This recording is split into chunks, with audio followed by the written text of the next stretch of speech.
ഈ വരുന്ന മെയ് 4-ാം തീയതിയാണ് കേരള അസംബ്ലി ഇലക്ഷന്റെ റിസൾട്ട് വരുന്നത്. LDF പാർട്ടിയാണോ UDF പാർട്ടിയാണോ ഈ വരുന്ന 2026 മുതൽ 2031 വരെയും കേരളം ഭരിക്കാനായിട്ട് പോകുന്നത്? UDF പാർട്ടിയാണെങ്കിൽ ആരായിരിക്കും മുഖ്യമന്ത്രി ആവാൻ പോകുന്നത്? VD സതീശൻ, രമേശ് ചെന്നിത്തല, KC വേണുഗോപാൽ, ഇവർ മൂന്നുപേരുമാണ് മുഖ്യമന്ത്രി കാൻഡിഡേറ്റ്സ്.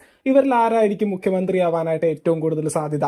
അഥവാ LDF പാർട്ടിയാണ് ഈ ഒരു ഭരണത്തിലേക്ക് എത്തുന്നതെങ്കിൽ നമ്മുടെ ഇപ്പോഴത്തെ CM ആയിട്ടുള്ള പിണറായി വിജയന്റെ 3.0 ഭരണം കാണാൻ പറ്റുമോ? അല്ലെങ്കിൽ മറ്റൊരു കാൻഡിഡേറ്റ് വരുമോ? അതായത് KK ശൈലജ ടീച്ചർ, അതുപോലെ തന്നെ നമ്മുടെ MV ഗോവിന്ദൻ, ഇവർ മൂന്നുപേരിൽ ആരായിരിക്കും മുഖ്യമന്ത്രി? എന്തൊക്കെയാണെങ്കിലും മെയ് 4-ാം തീയതി ഈ പറയുന്ന ഇലക്ഷന്റെ റിസൾട്ട് വരുമ്പോൾ തീർച്ചയായിട്ടും ഏത് പാർട്ടി ആയിരിക്കും ഈ ഒരു കേരളം 2026 മുതൽ 2031 വരെ ഭരിക്കാൻ പോകുന്നതെന്ന് പൂർണ്ണമായിട്ട് നമുക്ക് മനസ്സിലാക്കാൻ സാധിക്കും. അപ്പോൾ ഈ വരുന്ന മെയ് 4-ാം തീയതി ആരായിരിക്കും മുഖ്യമന്ത്രിയാവാൻ പോകുന്നത്, ഏത് പാർട്ടി ആയിരിക്കും വിജയിക്കാൻ പോകുന്നത്, എത്ര ഭൂരിപക്ഷം കിട്ടും, എല്ലാം നിങ്ങൾ ജനങ്ങൾ തന്നെ താഴെ കമന്റ് ബോക്സിൽ കമന്റ് ചെയ്യുക. ഈ വരുന്ന മെയ് 4-ാം തീയതി വരുന്ന റിസൾട്ട് പണമോ സ്വർണമോ കൊടുത്ത് നേടുന്നതല്ല, ഇത് ജനങ്ങളുടെ വിധി അനുസരിച്ച് വരുന്ന ജനവിധിയാണ്. അപ്പൊ തീർച്ചയായിട്ടും ജനങ്ങൾ തന്നെ താഴെ കമന്റ് ബോക്സിൽ പറയുക ആരായിരിക്കും വിജയിക്കാൻ പോകുന്നത്, ആരായിരിക്കും മുഖ്യമന്ത്രി.